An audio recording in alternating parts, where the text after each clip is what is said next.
Hey folks, this is Adam Anderson. I am coming at you today to talk a little bit about careers in cybersecurity. Let's get right into it. So, who am I and why should you listen? I'm ruggedly handsome. I do quote my sources, and my source is my wife. She thinks I'm fantastic, and she's right. 3 years as scholar in residence for cybersecurity research at Clemson. That means buy my books and stuff. Also, I did 2 years as the entrepreneur in residence at the Clemson MBAE program, trying to teach MBA kids how to start businesses. Because I am an entrepreneur in heart, and even though I have done 20 years in cybersecurity for over, 30 plus Fortune 500s, I'm an entrepreneur at heart. So I've got 13 years as an entrepreneur, 15 businesses, 14 failed. One successfully exited. So let's jump into it. I'm going to explain my career path, and we're going to use that as a guide and unpack the different kinds of things that we're going to be talking about. And I'll get you through three different tracks: the executive, the tech, and the entrepreneur. So let's start off with the University of Utah, my alma mater. Well, it would be if I ever graduated. I did 96 credit hours worth of downhill skiing, whitewater kayaking, snowshoe camping, wilderness survival, rock climbing, intermediate rock climbing, downhill skiing moguls. It was fantastic. 2 years of my life that I dropped out of, right?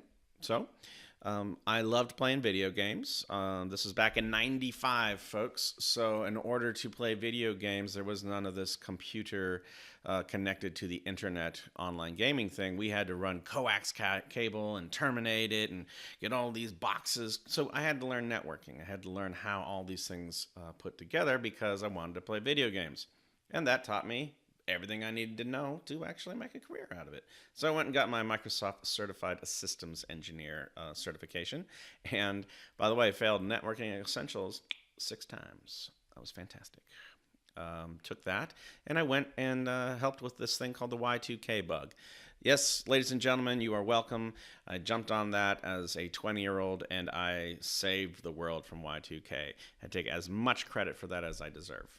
I did that for a company called First Security Bank, and I was a contractor. So at 20 years old, I was making more, and I was paying more in taxes than my mother as a teacher was making on her salary. It's kind of heady stuff, right? Turns out if you have the right skill set for the right problem, people are going to pay you a lot of money, and that's what happens with cybersecurity. So I left Utah, where all that was happening, and went to South Carolina, and I began to work for a company called Royal Dutch Ahold. It's a huge global conglomerate. They've recently merged with Delhaize, but that's not important to our story. With them, I started working on this thing called Tiddly, and I was doing all the framework stacks. So I was doing monitoring, inventory, software distribution, all those things. I was making sure that the framework worked. And after a couple of years of doing that, I got super bored, and I went to my manager and said, "I'm bored, give me something hard." So they told me there's this thing called security.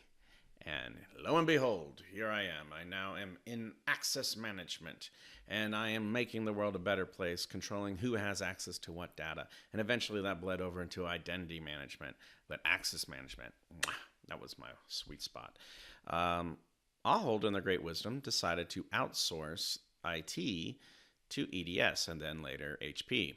I said, "Sweet, I'm really excited about this." And I went to my director and I said, "Paul, what's my career path?" He says, "Adam, you have none. It's EDS. You'll have to talk to them about it." I said, "Well, if I have no career path, can I get a letter of recommendation?" He said, "Sure." So I went and worked for IBM. I did IBM Security Professional Services.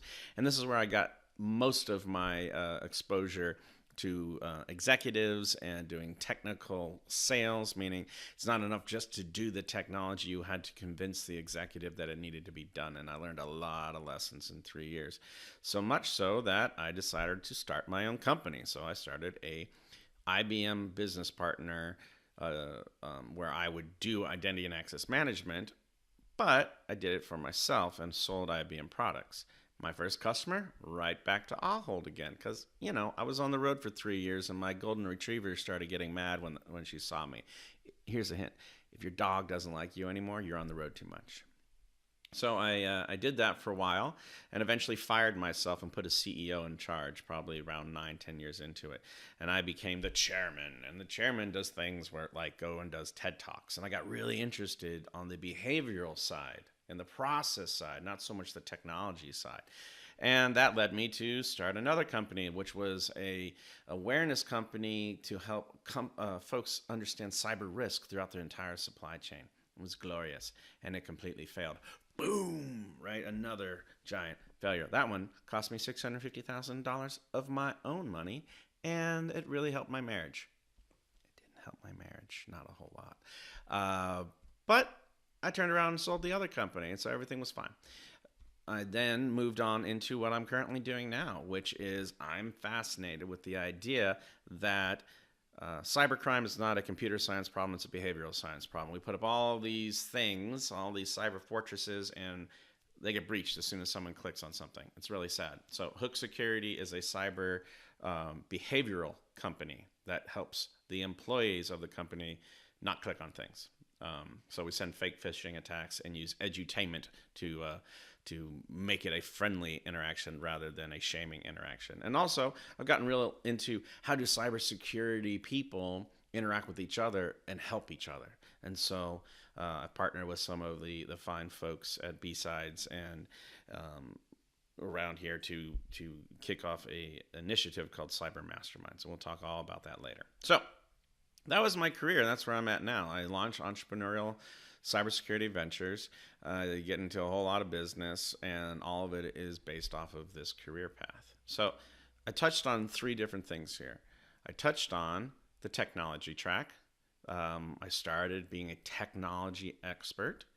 Then the executive track. Eventually, I had to be able to interact with executives. In order to do that, I had to learn how to be one, especially when you're running your own company. And I also did the entrepreneurial track, which is how did I take a problem that I saw and how did I make it into a sustainable solution where I made enough money to pay for the things and also gave the customer what they needed. So let's unpack these different tracks. The technical track. If you're on the technical track, you have a progression of skill sets, and you have to have all of these skill sets to be at the top of the technical track. The first is you got to be a master of one or more of the various security things, and I don't care what those are. I'm not going to get into the different kinds of security. I don't care if you're in access management. I don't care if you're doing pen testing. It doesn't matter. You become the master at that. You are at the top of your class in that, and you are awesome, right? Second thing is you get the ability to understand problems that the organization is facing, and you get to get really good at communicating to others about potential risks and how to mitigate those risks, because it doesn't matter if you're a master at your craft if no one's going to listen to you. Guys, the sky's falling. Doesn't matter. If you can't get people on board about what the risk is, they won't let you actually do the thing. Second is third is knowing the direction of the organization, and you build the relationships with the right people so that you can be proactive in talking about risk. This gets you at the front of the game, right? Gets you in the conversations so that you can share your wisdom and share your mastery before there's an actual problem or emergency. So here are the 3 different roles. Army of one, master and commander, and the diplomat. So the army of one, people typically come to you to fix things. Hey, we got this project we need you to do. You're the expert. Please make this happen. But no one ever pauses to ask you your advice because you are a technical expert, and technical experts execute the plan. They are not asked how the plan works. Master and commander. Gotten a little bit better, right? You've got some of these social skills, and people now come and ask your advice on how things get done. This is you really becoming good at problem solving and listening. When you are an active listener and participant in the meeting, and you ask the right questions, and people begin thinking, "Oh, this person is someone I can trust." So you tell them what to do, and you start coaching folks. You still get to do cool tech stuff, but often you find yourself in the position of leading a team of other army of ones or working with people who aren't even in security to help them solve their problems, because often it's not a security problem, it's a business process problem, right? Last here is the diplomat. You are brought into the most complex problems ahead of time because you know how to get everything aligned. You know how to bring business people together, technology people together, product people together, and security people together. And you just guide the whole thing while having risk and risk awareness in the back of your mind. And you crush it like all the time. It's fantastic. And guess what? As you progress down this, you get more money. The more the business can trust you, the more the business knows you have mastery, autonomy, and purpose. Mastery, I know what I'm doing. Autonomy, I can do things myself and I don't need your permission or you to guide me.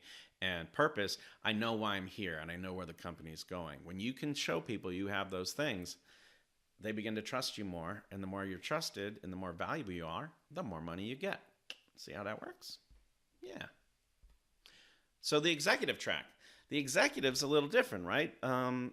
Still typically knows a little bit about technology, but they really understand where security fits into the bigger picture, right? They understand how all the gears work together and they know, okay, I know that we see a risk, but I know that the organization's doing this, and this is how we bring the risk to the organization. The executive can build teams. They can manage processes. They can build systems. These are different. The teams do the thing. The process is how the thing is done, and the system is where do these processes take us in a repeatable way. They can interact with other people and organizations, develop long-term strategies, right? Because security doesn't drive a thing. Security is a thing that makes sure what's actually happening happens reliably, right? And here at the end of the day, executives really rely on people. And so if you don't lead effectively, you don't get your job done. So here's the 3 different roles. Dragon Boat Captain, Overwatch, and the Strategic Command. I love the Dragon Boat picture, by the way. I totally want to be that guy, just sitting there with a megaphone and a drum. Bam, bam, bam. So that guy makes sure everyone has what they need. All right, before we get in the boat, does everyone have a paddle? Everyone got a life jacket. Everyone's got their seat. And by the way, they also make sure everyone's working together. Everybody knows when to stroke the paddle. Everyone knows which direction we're going. All right, guys, follow the instructions. Boom, boom, boom. And if they find a crew member who doesn't do the thing that's supposed to be done or don't follow the directions, they can get rid of that crew member. Or, let's be a little bit more kind, they coach that crew member up until that crew member says, I'm not a fit for this boat. Overwatch studies all the data, right? They see what's the resistance on the paddle. Do we need better paddles? So they see, all right, the way that we're banging on that drum causes people to stroke the paddle in this particular way. Do we need to change the drum beat? They look at the data of how the thing is done, and then they make suggestions on how to improve how the thing is done. So their whole focus is on the process of the thing. The captain is about, are the people there? Are the people doing what they need to do? And are we executing the process? The Overwatch guy is like, hey, I need to make sure that process is actually doing what it's supposed to do. And then we get down to strategic command. The executive in charge of strategic command, or strategery, depending on how you want to land on that, has situational awareness of the organization. That means they know where the thing is going. That means they know what the overall mission is, and they can put systems together to help de-risk things. And they're responsible for the systems and strategies that make security work. So, hey, marketing wants to do a mobility initiative.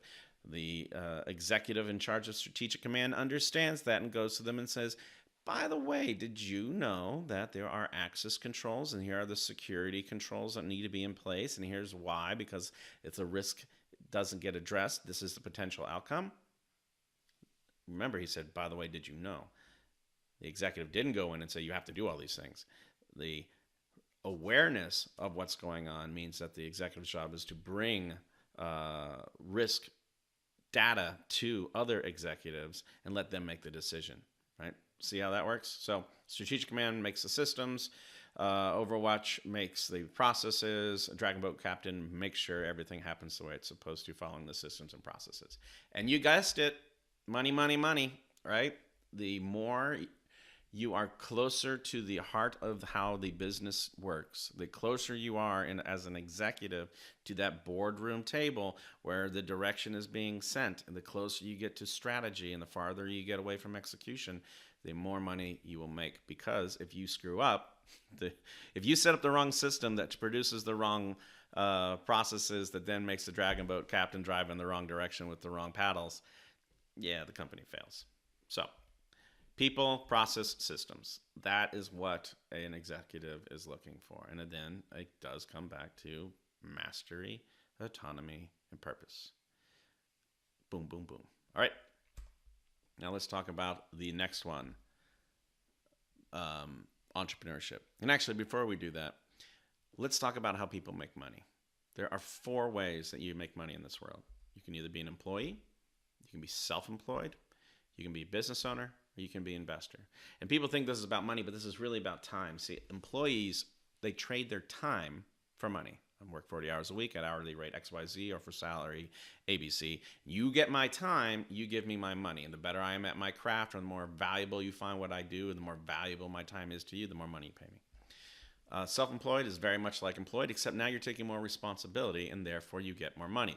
You take more risk on yourself, perceived risk, and there you go. You get more money for it. Business owners, we build systems, and then I trade other people's time for money. I've got 5 CEOs right now. And those 5 CEOs are doing an amazing job, and I work with them about an hour a week. Other people's time. Investors trade money for money. I have no idea how to do this one. That's out of my skill set. You cannot ask me about that. I will absolutely refer you to somebody else. But this is, if you have a whole bunch of money, you can then set up systems to have money go into other things, right? So, but those are the different ways. So entrepreneurship often falls into business owner, but usually starts as self-employed. So let's look at this journey. Entrepreneurs, they observe things and say, hey, that can be done better or different. I should do that. They create a reality distortion field, and they get other people to believe, yeah, you should do that. They connect new ideas with ways to generate cash and make sure those new ideas are funded so they never go away, right? Who cares? This is my problem with nonprofits. I have a great mission, and I'm going to go every year and ask for help. Please give me, please give me, please give me. What a nonprofit gets really good at is asking for money, not doing their mission. I like a company that generates wealth and generates sustainability by getting paid a reasonable fee to do the thing, so that way that thing can always be done, right? And yeah, we process risk differently than most people. I saw when I was being outsourced to EDS that I was nothing more than a number on a spreadsheet that some CFO one day would delete without any real understanding of who I was or what I did. So for me, risky was staying an employee. It was far less risky learning new skill sets like it's sales and talking to folks and taking control of my own life. So I do an entire workshop on the different stages and the different things with entrepreneurship. I am not going to spend that much time on it today. But let me just summarize. There are 4 stages of being an entrepreneur. Business happens to you, business happens by you, business happens through you, business happens for you. That is really just dry. It's accurate, but it's dry. There's a great business consultant out there named Eric Cartman from South Park. Right. So his 4-point plan is start up, cash in, sell out, and bro down. These are the same phases. So in an entrepreneurial venture, when you're starting your company, you're starting up, you're searching, you're hustling. It's all about that. Then cashing in is you've kind of moved from technical expert to executive, and now you've got to hire other people to do the thing. And then you get to sell out, and now you're moving really into business ownership because you've really depending on this whole group of people. You've now hired people to manage the people who you hired earlier. And finally, you get to bro down. It's when you fire yourself and you go give TED Talks. It's pretty sweet. So, what does that mean for us? How do you start your own business? Well, read my book, guys. Seriously.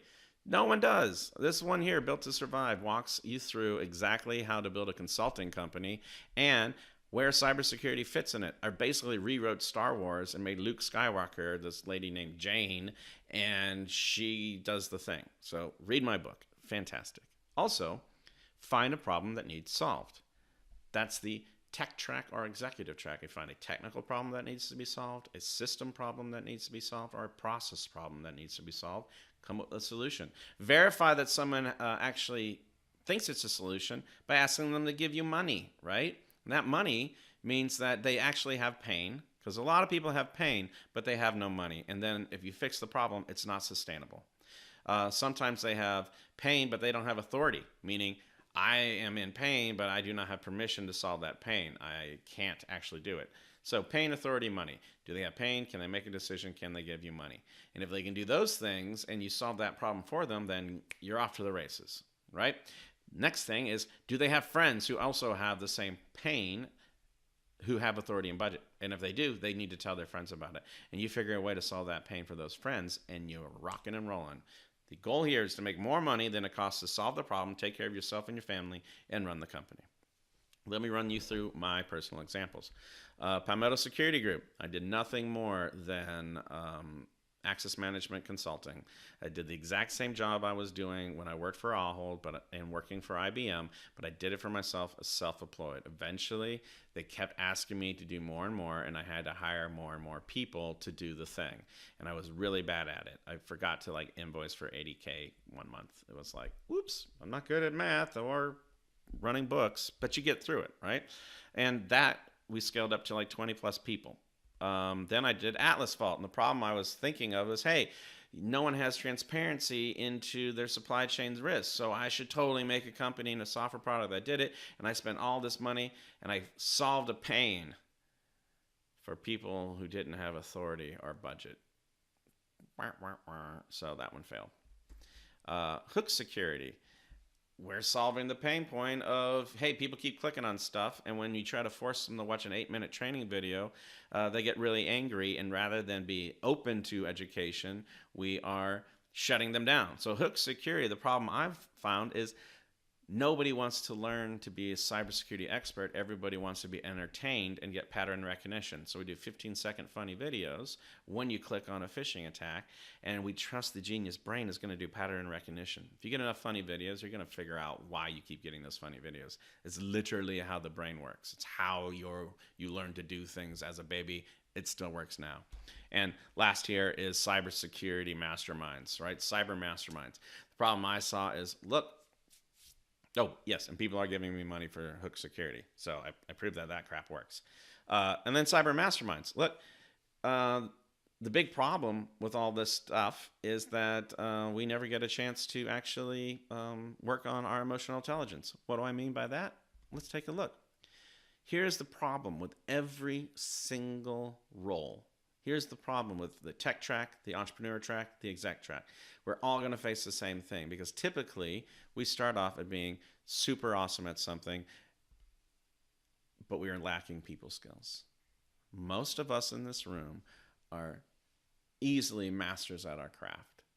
But when it comes down to social skills, if you don't have them, you're capped. I could have been a solopreneur, a very smart person who knew how to solve a problem, and I would have been the entrepreneur who was that guy, and I would be me, and that's it, and that's completely fine. But I wanted to grow. I wanted more. I needed social skills. You can be the nerd who is super awesome at the thing. You can be the executive or the manager who is super awesome at making the process work.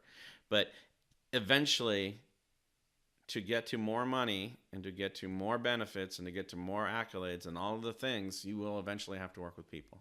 And it's really easy to find tech and exec training and support and how to do the thing, whether it's an executive track for management or a technical track for software, whatever, right? There's so much stuff out there, and a lot of it is really good.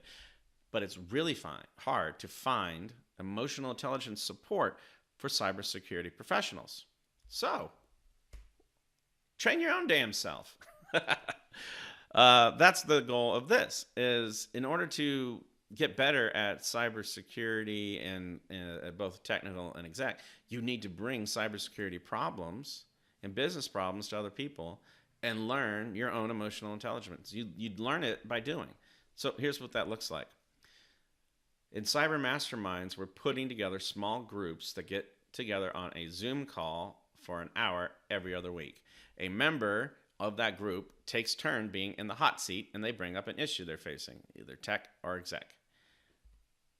Other members practice listening, processing, and giving feedback, right? That's the whole thing.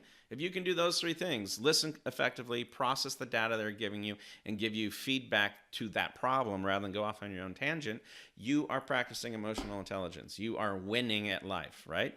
And you only get there by practicing. And so someone says a problem, people ask questions. The questions demonstrate that you're listening. The questions get better throughout the hour because you're processing. And at the end of it, that one person gets a lot of really good feedback to solve their problems. And everyone else learned how to actually operate inside of this kind of environment. So slowly getting better at listening and asking questions and making suggestions slowly increases your trajectory. You lead to unlocking higher paying jobs in tech and exec, as well as you prep yourself if you ever want to be an entrepreneur, right? So how do I prove that there's a problem? We already said it. I ask you for money. Bam, dollar bill. We're going to charge $1 for 1 year to be a part of this. It's not a lot, but it's okay, because if you pay me $1 to be a part of that group, then I've just proven that you have pain, you have authority, and you have budget. And we're making it painless to join. Go to cybermasterminds.com and just give me your name, give us your email, subscribe to the thing, and we'll let you know when we're rocking and rolling. Because until we hit a certain number of people who've signed up, we are not actually going to pull the trigger on bringing everybody together, because we need a larger pool of people to raise their hands and then let us churn them out, right? So go to cybermasterminds.com and sign up. And the reason it's only $1 is because I'm going to supplement everything. Hook Security is actually paying the majority of the fee for this thing for you, and you're gonna get the benefit out of it. It's gonna be fantastic. So here's the next steps. Read my books? No, probably not. Go to cybermasterminds.com and subscribe. Connect with me on LinkedIn and tell me what an awesome job I did in this talk. Thanks, Noel, for posting that stuff about my ISA talk. Buy my damn books, maybe, whatever. Come to find me at various networking events and test out your emotional intelligence. I will happily sit there and give you a problem that you can ask me questions about. It's great. So here I am on LinkedIn. Go to hooksecurity.co to figure out a little bit more about cyber behavior companies. And again, hit cybermasterminds.com. And guys, let's get super awesome at this, all right? Thanks.